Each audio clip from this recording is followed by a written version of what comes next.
Si tiene su Biblia con usted, le pido por favor que la abra en Génesis capítulo 4. Después de una pausa, regresamos a la exposición del libro de Génesis y específicamente del capítulo 4 de Génesis. Y lo que vamos a hacer durante las siguientes 4 semanas es mirar el capítulo 4, exponer el capítulo 4 con un énfasis, por supuesto, en el Adviento. Tendremos una serie de Adviento, en otras palabras, basada en la exposición del capítulo 4 del libro de Génesis. Dicho lo cual, vamos a orar.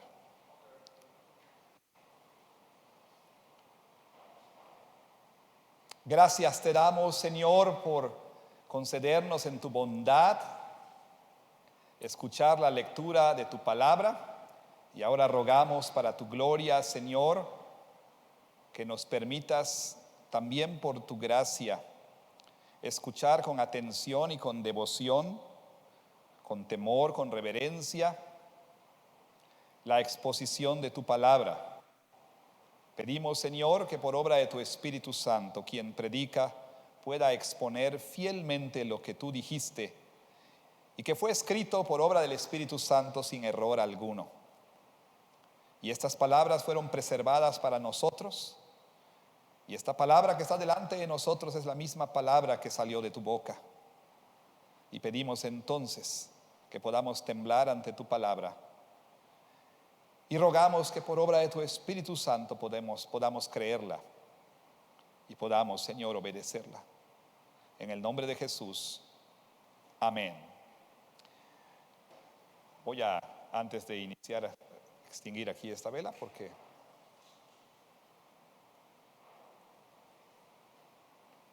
el clima hace que se consuma más rápido. Y bueno, no es un secreto para varios de ustedes que yo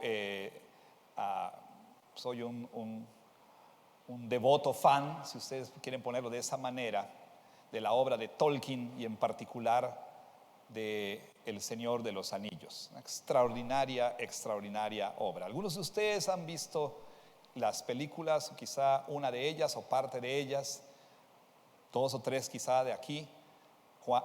Jorge y tal vez alguien más han leído los libros. Bueno, creo que los dos, aparte de su servidor aquí, son Jorge y Fernando, tal vez Fernando Cárdenas.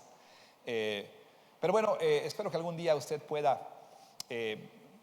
leer los libros o pueda usted ver las películas. Bueno, en la primera de ellas se habla de una amenaza que se cernía sobre esta mítica tierra llamada la Tierra Media.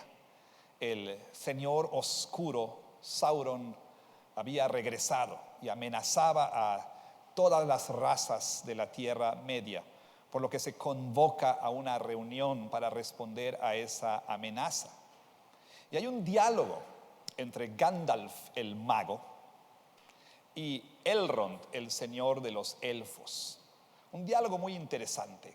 Elrond le dice a Gandalf lo siguiente: Gandalf, el anillo no puede permanecer aquí. Se refería a Rivendell, la ciudad de los elfos. Este peligro pertenece a toda la Tierra Media. Ellos ahora deben decidir cómo terminarlo. El tiempo de los elfos se ha terminado.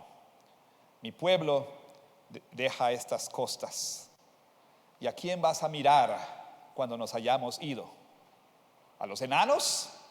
Ellos se esconden en las montañas buscando riquezas. A ellos no les interesan los problemas de otros. Y Gandalf responde: es en los hombres que debemos poner nuestra esperanza. ¿Hombres? Dice Elrond. Los hombres son débiles. Es por culpa de los hombres que el anillo sobrevive. Yo estaba ahí hace 3000 años cuando Isildur, el rey humano, tomó el anillo. Yo estaba ahí cuando la fuerza de los hombres nos falló. Yo conduje a Isildur al corazón de el monte Dum, donde el anillo fue forjado, el único lugar donde podía ser destruido. Debió haber terminado ese día, pero al mal se le permitió seguir. Isildur conservó el anillo. La línea de los reyes ha sido rota. No hay fuerza, no queda fuerza en el mundo de los hombres. Gandalf tenía esperanza en los hombres. Elrond tenía varias razones para no poner su esperanza en los hombres. Y quizá ustedes recuerden que también el libro de Génesis nos dice que los hombres, los seres humanos, fracasaron en Edén, que la fuerza de los hombres falló. Y en lugar de aplastar la cabeza de la serpiente, ellos se sometieron a él y se le unieron en su rebelión en contra de Dios. Sí, también todo debió haber terminado ese día, pero al mal se le permitió persistir, se le permitió seguir.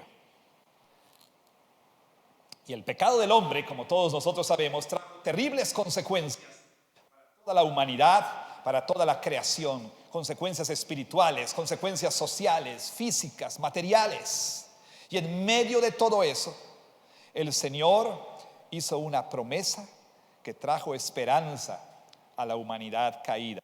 En Génesis 3:15 leemos que Dios le dice a la serpiente: y pondré enemistad entre ti y la mujer, y entre tu simiente y la simiente suya.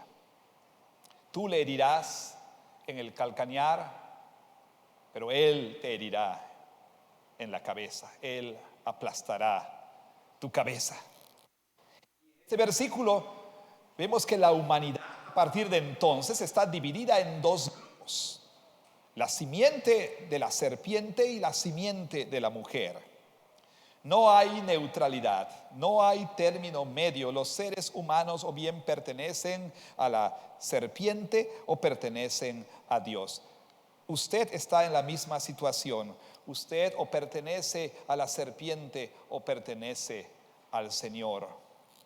Y también en este versículo vemos el anuncio del conflicto entre estas dos simientes. Pondré enemistad entre ti y la mujer, y entre tu simiente y su simiente.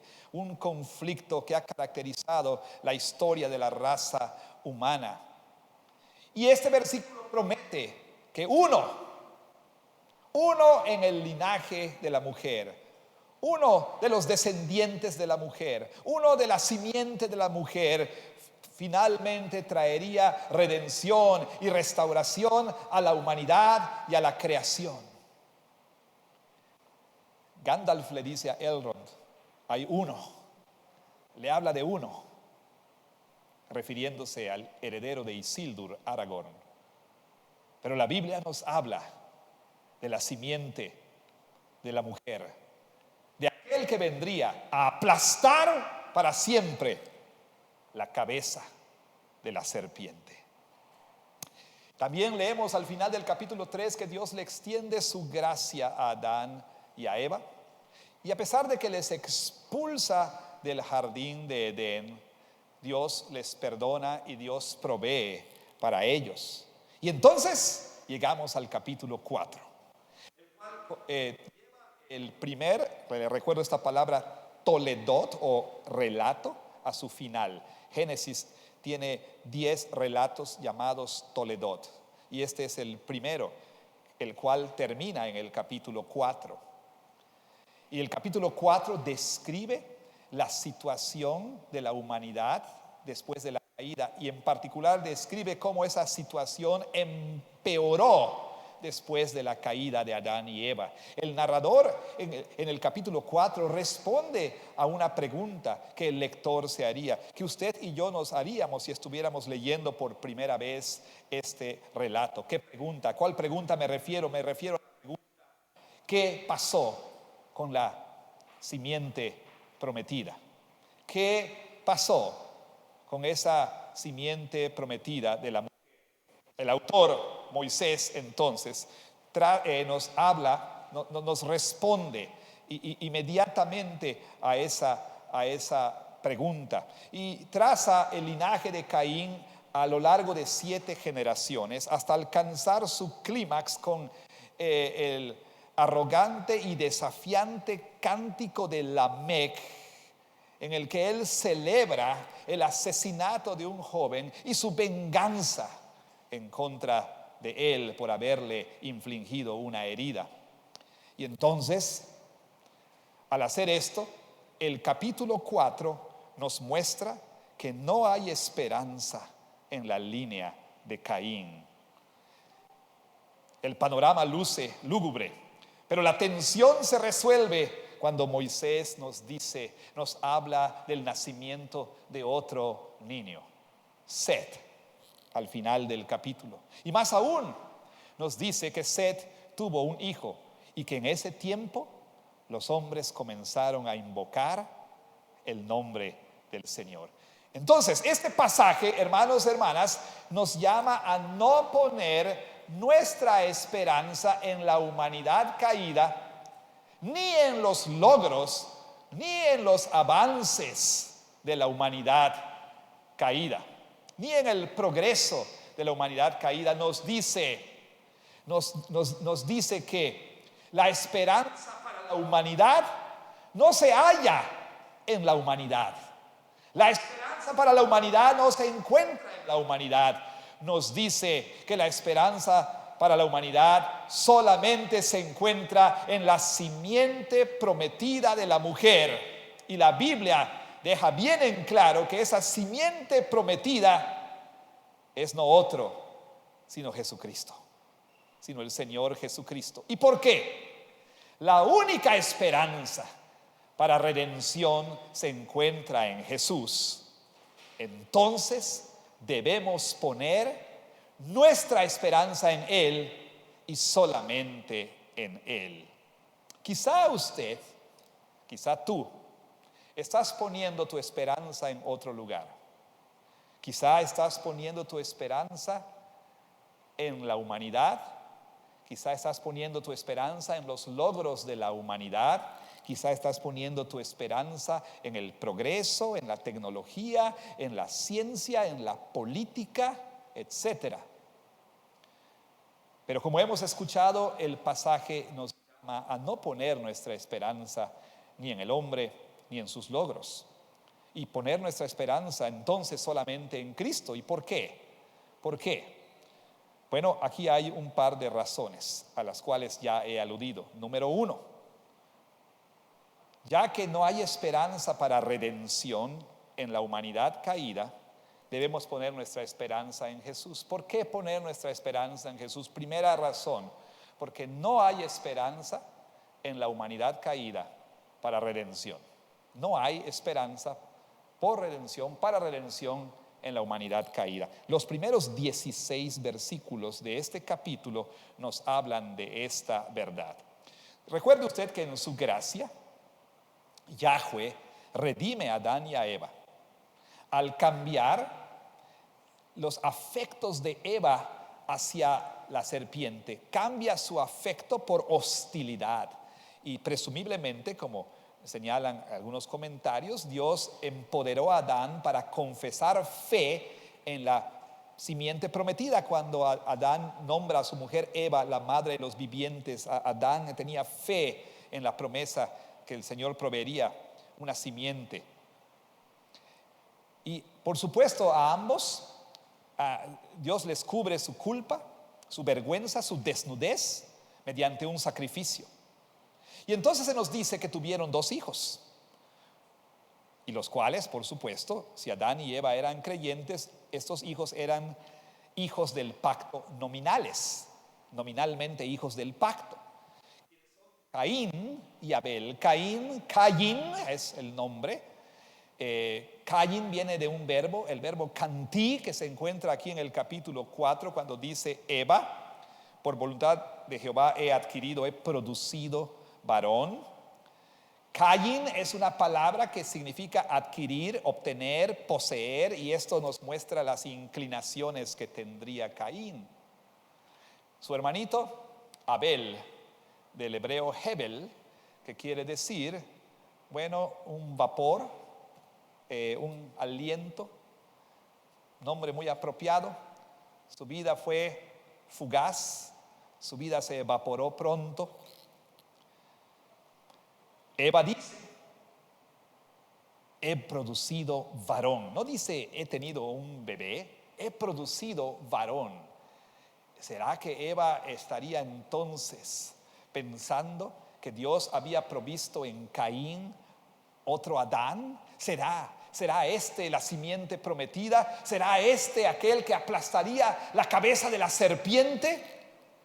El narrador responde, bosquejando para nosotros el principio de la batalla entre las dos simientes, entre la simiente de la serpiente y la simiente de la mujer, y nos muestra que no hay esperanza en Caín, porque él pertenece a la simiente de la serpiente.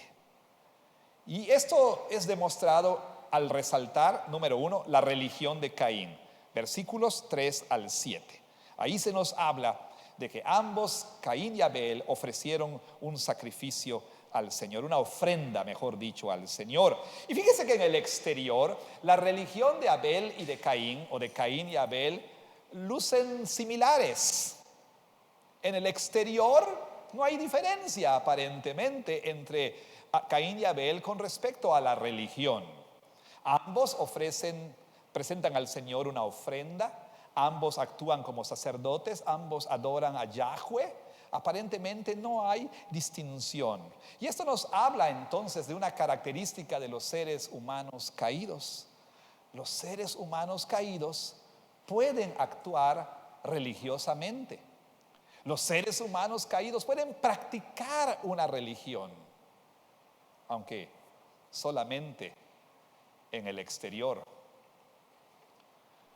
Ahora, leemos en el texto que Dios aceptó la ofrenda de Abel, pero rechazó la ofrenda de Caín. ¿Por qué Dios rechazó la ofrenda de Caín? No es porque Caín era granjero, agricultor, y Abel era pastor. No era porque, o no fue porque la ofrenda de Caín era una ofrenda sin sangre, mientras que la de Abel involucró un sacrificio. No, esa no es la razón. La razón la encontramos, el por qué Dios rechazó la ofrenda de Caín. Bueno, el texto nos deja entrever la razón. Dios rechazó la ofrenda de Caín porque mientras que Abel, note usted en su Biblia, mientras que Abel presentó de lo mejor de su rebaño, de lo más gordo, versículo 4, presentó el primogénito de sus ovejas, mientras que Abel presentó lo mejor que tenía al Señor, se nos dice que Caín simplemente trajo del fruto de la tierra una ofrenda. Note el contraste. Abel trae el primogénito, lo mejor, y Caín una ofrenda, ni siquiera las primicias, ni siquiera los primeros frutos. Ahora, aquí hay algo muy importante. El Señor, hermanos, como comenta alguien, primero mira al corazón de la persona antes de mirar a la ofrenda de la persona. El Señor mira al corazón de la persona, mira a la motivación. Simplemente pensemos en un ejemplo. El Señor, en un sentido, no mira lo que usted pone en el plato al entrar al santuario, en la charola. El Señor mira su corazón.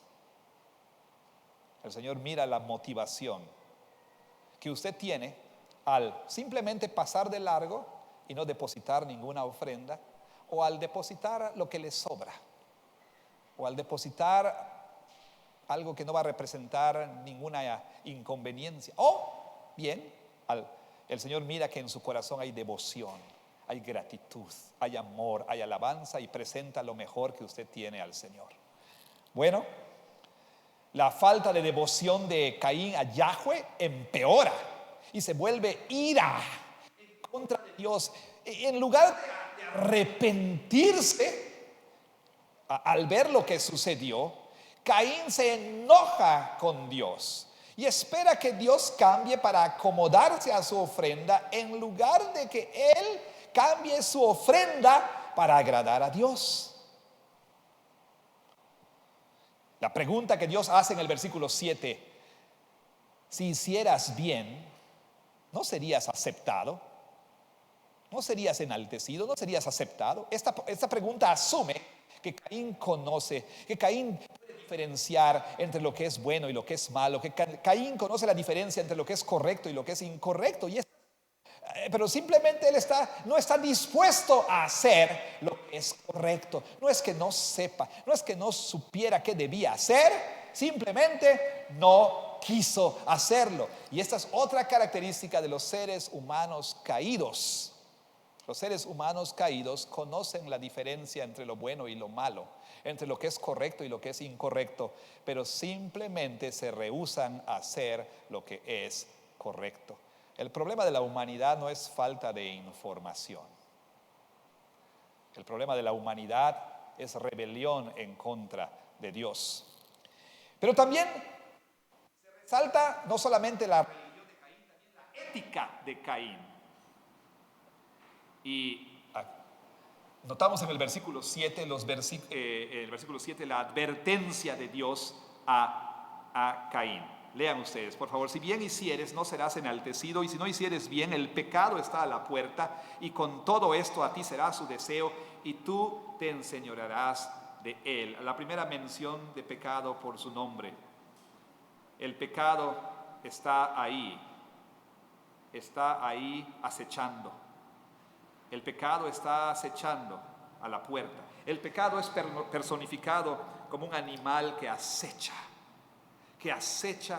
para matar a su víctima. Pueden pensar, por ejemplo, en un león que acecha a la caza. Piensen lo que el apóstol Pedro dice en 1 de Pedro 5:8. El diablo, cual león rugiente, está en derredor nuestro buscando a quien devorar. Esa misma imagen, esa misma figura. El pecado no es benigno, el pecado no es pasivo, el pecado acecha. Y ciertamente podemos pensar en la imagen de un león, pero piense usted en otro animal cruel, feroz, lleno de odio, que rondaba alrededor de Caín.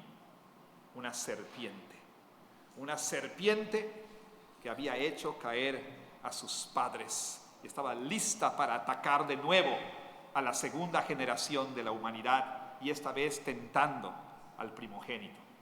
Bueno, Caín es probado como sus padres fueron probados, y a Caín se le advierte del fracaso. Se le dice: Caín, el pecado acecha y debes dominarlo. Y a pesar de eso, rehúsa escuchar a Dios. Otra característica de los seres humanos caídos. La humanidad caída rehúsa escuchar a Dios y se apoya en sí misma. Los seres humanos caídos tienen autoconfianza, se apoyan en sus propias fuerzas. Los seres humanos caídos rehúsan escuchar a Dios. Y el fracaso de Caín, como dice Bruce Waltke, en el altar, o sea, en la ofrenda, conduce a fracaso en el campo. Y él señala: teología y ética son inseparables. Lo que crees de Dios, lo que piensas de Dios, tu relación con Dios se va a demostrar en tu ética personal, en cómo te conduces. El versículo 8 nos dice que al haber renunciado a Dios, Caín renunció también a la imagen de Dios. Y entonces planea matar a su hermano. 7 veces en los primeros 16 versículos se presenta la palabra hermano para acentuar, para enfatizar lo terrible, lo ruin, lo nefasto de lo que Caín hizo. Él no mató a un extraño, no mató a un enemigo, mató a su propio hermano. Y sí, esto fue intencional, lo planeó, lo llevó al campo. ¿Por qué al campo? Ahí nadie escucharía, ahí nadie vería. Lo llevó lejos de Adán y Eva y de las hermanas que también habían tenido. Por supuesto, también se muestra la intencionalidad de lo que Caín hace mediante el uso de la palabra harag, que indica precisamente, que se traduce como asesinar intencionalmente. ¿Sí? En el mandamiento no matarás no se usa harag, se usa otra palabra, ¿sí? Razah. Y razah es una palabra que incluye no solamente asesinato, pero también el matar a una persona no intencionalmente. Pero aquí se usa la palabra exclusiva para asesinato intencional. O sea, Caín tenía la plena intención de matar a su hermano. No hay duda, hermanos, Caín es la simiente de la serpiente. Como asesino, él se alinea con su padre, el diablo, quien vino para hurtar, matar y destruir. No hay duda de que Caín es la simiente de la serpiente. La humanidad caída se caracteriza, hermanos, por odio en contra de la simiente de la mujer. ¿Por qué mató, dice Juan en su carta, Caín a Abel?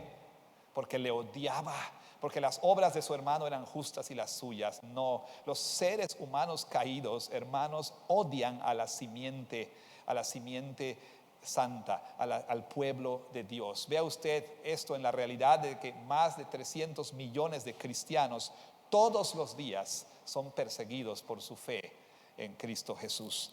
Bueno, y también se nos presenta en esta primera parte el juicio de Caín, versículos 10 al 16. Como en Edén, después de este pecado, Dios viene para investigar. Y Abel, hermanos, es el primero en tener su calcañar herido en la simiente de la mujer.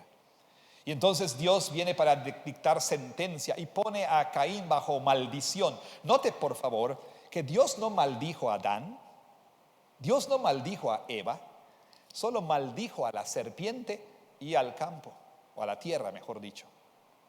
No maldijo a Adán y a Eva, pero sí a la serpiente. Y al maldecir a Caín, entonces Caín es puesto con la simiente de la serpiente. No hay duda de esto. Y esta enemistad entre la simiente de la serpiente y la simiente de la mujer va a dividir la humanidad en dos grupos. Algunos estarán del lado del Señor y otros del lado de la serpiente. Caín entonces es condenado a ser un peregrino. Es condenado, Caín, nos dice aquí la escritura, vea usted por favor, a andar errante, a estar exiliado en los versículos 11 al 14, condenado a vivir en temor toda su vida, de que alguien le hallare y le matare como él lo había hecho. Pero Dios en el versículo 15 extiende misericordia a Caín. Dios es misericordioso, hermanos. Dios es bueno aún para con aquellos que merecen su ira. Y Dios protege a Caín mediante una marca que Él le pone. Obviamente preguntas surgen a nosotros como qué era esa marca, era un tatuaje, qué decía la marca. El autor no se molesta en darnos detalles, simplemente quiere que veamos la bondad de Dios, la misericordia de Dios y la gracia común de Dios, que aún hace cosas buenas a los que merecen su ira. ¿Cómo responde Caín a la misericordia de Dios? Versículo 16, lea usted por favor. Salió pues Caín de delante de Jehová y habitó en tierra de Nod, al oriente de Edén. No pierda por favor la fuerza de lo que se está diciendo aquí. Salió de delante de Jehová quiere decir que intencionalmente se alejó de Dios. No quiero nada con Dios. No quiero nada que ver contigo. Y fue aún más lejos al oriente de Edén, a una ciudad, a una tierra, perdón, que es un juego de palabras, la tierra de los errantes. ¿Qué hizo ahí entonces Caín? Bueno, alejarse lo más que pudo de Dios. Los seres humanos caídos escogen separarse, escogen apartarse de Dios, no quieren nada con Dios, a pesar de que Dios les muestra una y otra vez su misericordia y les colma de dones de gracia común. Hermanos, el punto es claro. No había esperanza en Caín. No había esperanza de que Caín fuera la simiente prometida. Por el contrario, el autor Moisés es claro en identificar a Caín como la primera expresión de la simiente de la serpiente. Y esto nos dice a nosotros, hermanos, el día de hoy, que no hay esperanza en los seres humanos caídos. No podemos nosotros tener esperanza de redención, de restauración, de transformación en algún ser humano caído. Por lo tanto, entonces a nosotros se nos llama a poner nuestra esperanza en Cristo y solo en Cristo. Pero hay una segunda razón. ¿Por qué debo confiar solo en Cristo? ¿Por qué debo esperar solo en Cristo? ¿Por qué mi esperanza debe estar puesta en Cristo? La segunda razón es porque no hay esperanza para redención en los logros de la humanidad caída. No hay esperanza de redención en los logros de la humanidad caída, y porque no hay esperanza en los logros de la humanidad caída, entonces debemos poner nuestra esperanza en Cristo y solo en Cristo. La segunda mitad, versículos 17 al 26. Noten ustedes que en su gracia Dios le permite a Caín empezar una familia. Y es que los seres humanos caídos pueden vivir vidas relativamente, entre comillas, buenas y disfrutar de buenos dones como de una familia. Caín inicia una familia y sé que hay preguntas, bueno, ¿con quién se casó Caín? ¿Dónde encontró a alguien? Y no es el momento para responder a esas preguntas, pero Adán y Eva tuvieron otros hijos, hijas sobre todo, mejor dicho, aparte de Caín y Abel. Con una de ellas se casó Caín. Bueno, Caín entonces, noten, ¿qué es lo que hace? Construye una ciudad. Versículo 17. Conoció Caín a su mujer, la cual concibió y dio a luz a Enoc, y edificó una ciudad y llamó el nombre de la ciudad del nombre de su hijo Enoc. Esto es muy importante también. Revela el corazón de Caín aún más, y por supuesto nos muestra el carácter de los seres humanos caídos.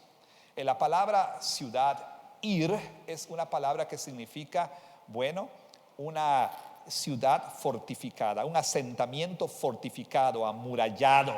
¿Recuerdan que él tenía miedo de que si alguien lo hallara, lo iba a matar?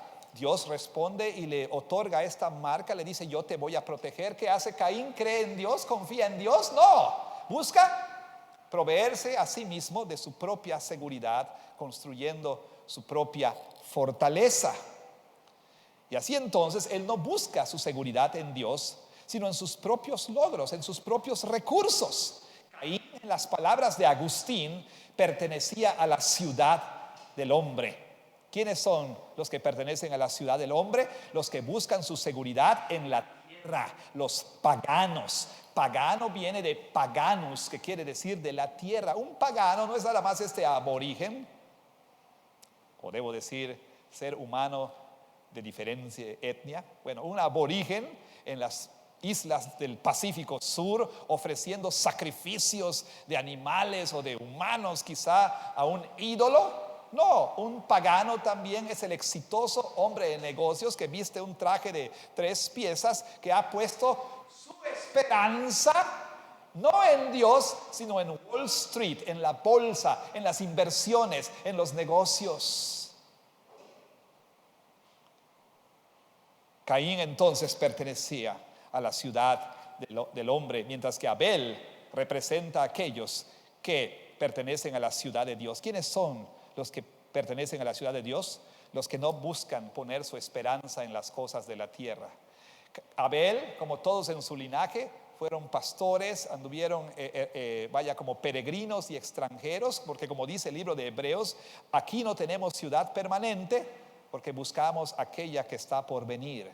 Los que pertenecen a la ciudad de Dios son los que buscan no su seguridad en la tierra, en un trabajo, en una relación, en los negocios, en las inversiones, en los estudios. Son aquellos que tienen últimamente puesta su esperanza en Dios. Esos son los que pertenecen a la ciudad de Dios. Y entonces, ¿qué hace Caín? Nombra a la ciudad que construyó, le pone el nombre de su hijo. En lugar de honrar a Dios, honra a otro ser humano. Y esto es el comienzo de la tendencia innata de los seres humanos, de esa proclividad, de esa tendencia a la autoidolatría. Y esto va a alcanzar su clímax, ¿sabe dónde? En Babel. En ese monumento, un monumento al perenne deseo del ser humano de una vida autónoma e independiente de Dios. Bueno, el narrador entonces en rápida sucesión nos habla de la genealogía de Caín hasta la 7ª generación, versículo 18. Él dice, y concibió y tuvo esto, y luego se detiene ahí en Caín, en el linaje de Caín se detiene en Lamec. Y Lamec es especial. ¿Por qué? Lamec es la 7ª generación en el linaje de Caín, mientras que otro Enoc es la 7ª generación en el linaje de Abel. Y el contraste, o de Set, el contraste es sorprendente entre estos dos, Lamec y Enoc. Y aquí el narrador nos está entonces mostrando que que ellos representan la 7ª generación en la simiente de la serpiente y en la simiente de la mujer. Noten qué es lo que hace Lamec. Noten qué es lo que resalta aquí Moisés en su relato. ¿Por qué resalta Moisés a Lamec? Porque su familia, la familia de Lamec, representa, escuche bien, representa tanto la cúspide del desarrollo de la cultura humana, versículos 19 al 22. Los descendientes de Caín, especialmente la familia de Lamec, vaya, nos dice Moisés, ellos fueron los padres de la música, de la metalurgia. Ellos desarrollaron cultura y tecnología y arte por la gracia común de Dios. Obras que podían beneficiar a la humanidad, y nos habla del progreso de la humanidad, del avance de la humanidad, de los logros de la humanidad caída. Pero al mismo tiempo Moisés enfatiza que así como la humanidad progresaba científica, artística, culturalmente, tecnológicamente, la condición humana empeoraba cada vez más. Y es muy interesante el contraste. Progreso humano, pero también al mismo tiempo nos habla de que la condición del hombre se deteriora aún más a pesar de los avances culturales en la humanidad. Y bueno, vea usted por favor que aquí entonces nos muestra precisamente el desarrollo de la cultura, pero también nos muestra la profundidad de la condición pecaminosa del ser humano. Lamec en la 7ª generación, un par de ejemplos. Lamec en la 7ª generación rompe el pacto sagrado del matrimonio establecido por Dios entre un hombre y una mujer y se casa con 2 mujeres. Toma 2 mujeres, desafiando a Dios. Y no solo eso, Lamec usa el arte para la autoglorificación, usa la música, compone un poema, una canción para celebrar y para glorificar el asesinato, la violencia y la venganza. Pudiéramos decir que Lamec, como siempre lo he dicho, fue el padre del gangsta rap. Fue el 50 Cent original. Sí, fue el Snoop Dogg original para los que saben de estas cosas. O más cerca de casa, Lamec fue el padre del narcocorrido. Y usted pudiera leer estas palabras, más o menos yo creo que Elisa está familiarizada con esto. Pudiera tal vez poner algo de música aquí, y poner algo así como: Ada y Sila, escuchen mi voz, mujeres de Lamec. Celebrando violencia, celebrando asesinato, celebrando venganza. Él arrogantemente se enorgullece de su habilidad de protegerse a sí mismo. Nadie va a tocar a Lamec.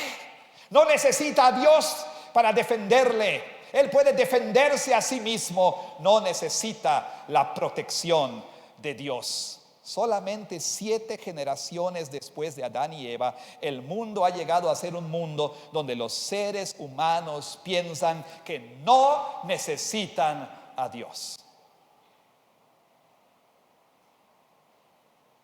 Y el punto es claro: El punto es claro. A pesar del progreso humano, a pesar de los avances culturales, a pesar de los avances tecnológicos, no hay esperanza de redención para la humanidad. La humanidad progresó y avanzó, pero al mismo tiempo su pecado empeoró y empeoró. Toda la ciencia, toda la tecnología y toda la cultura no nos han hecho mejores seres humanos. Ningún avance humano, ningún desarrollo cultural, ningún logro de la humanidad puede cambiar el corazón de una persona. Ciertamente los avances culturales pueden, bajo la gracia común de Dios, hacer la vida más disfrutable en un mundo caído, pero no pueden cambiar el corazón pecaminoso y depravado de los seres humanos. Y lo vemos el día de hoy. Vivimos en un mundo que ha visto avances culturales, tecnológicos y científicos cual nunca antes en la historia de la humanidad. Pero al mismo tiempo, vea usted la moralidad de la sociedad, o mejor dicho, la inmoralidad cada vez más creciente y más celebrada en el mundo en el que vivimos. Toda clase de perversiones, toda clase de desviaciones sexuales son celebradas el día de hoy. También vemos el mundo lleno de violencia. Nuestro país ha visto en este sexenio más de 120,000 muertes por asesinato violento y feminicidios y aborto. El mundo se gloria de su progreso. Somos una sociedad más progresista, más progresiva, se nos dice, y nos enorgullecemos en nuestro progreso de asesinar niños en el vientre de sus madres. La única diferencia entre los pueblos del antiguo cercano oriente que pasaban a sus hijos por fuego ofreciéndolos a Moloch es que ahora se hace de manera más sofisticada en una clínica abortista o en un hospital. Que una sociedad humana asesine a sus bebés nos dice de la profundidad de la depravación de los seres humanos. No hay esperanza en la humanidad. No importa que sean capaces los seres humanos caídos de hacer, de manufacturar, de construir, de inventar, de producir, de alcanzar, no podemos cambiarnos a nosotros mismos. Los mismos avances que se usan en beneficio de la humanidad son usados para destruir a la humanidad. Usted sabe, los descendientes de Lamec inventaron la metalúrgica y esas herramientas que les permitieron cosechar y demás también fueron usadas para matarse el uno al otro. La misma energía atómica que le permite al señor Burns ganar dinero, ¿verdad? E iluminar una ciudad. La misma energía atómica se usa para destruir ciudades. Bueno, no hay esperanza para redención en la humanidad caída. Tampoco hay esperanza para redención en los logros de la humanidad caída. La ciencia y la tecnología no nos van a salvar. La esperanza para la humanidad no se encuentra en la humanidad. Entonces, ¿dónde se encuentra la esperanza? En nuestro texto tenemos el primer rayo de esperanza en los versículos 25 y 26, donde leemos, nos dice, conoció de nuevo Adán a su mujer, la cual dio a luz un hijo y llamó su nombre Set. Y Eva entonces dijo lo siguiente: Dios me ha sustituido otro hijo. Literalmente me ha dado otra será, otra simiente. La simiente de la serpiente pensó que había terminado con la simiente de la mujer, pero Dios es fiel.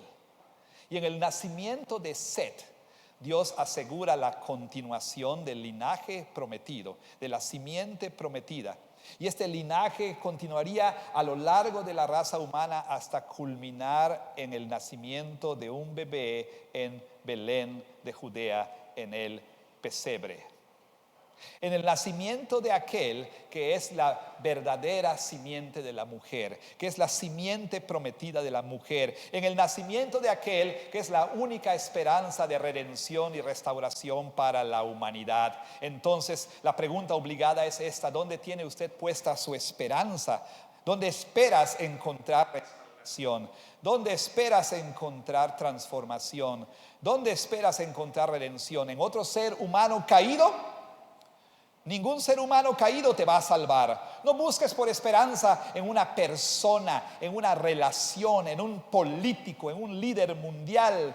No busques esperanza en ningún ser humano caído. No busques esperanza para redención, o no pongas tu esperanza para redención en los logros humanos. Pensamos que la tecnología nos va a salvar, que la ciencia nos puede salvar. Pensamos nosotros que si tenemos mejor educación, entonces todo estará bien. Quizás si tenemos un mejor trabajo, si mejoramos nuestra economía, si mejoramos nuestra salud o si mejoramos nuestras condiciones de vida, todo esto va a hacer que estemos bien, pero nada de esto nos puede salvar. La esperanza para la humanidad no se encuentra en la humanidad. La esperanza solamente se encuentra en Jesús. Mira a Jesús y arrepiéntete de autoconfianza, arrepiéntete de esperanza puesta en el lugar equivocado y vuélvete a Jesús para restauración y restauración, porque Jesús es la única esperanza. Y para aquellos de ustedes que son Warsis, no dirás ayúdame Obi-Wan Kenobi, tú eres mi única esperanza. Es ayúdame Jesús, tú eres mi única esperanza. Que Dios bendiga su santa palabra. Amén.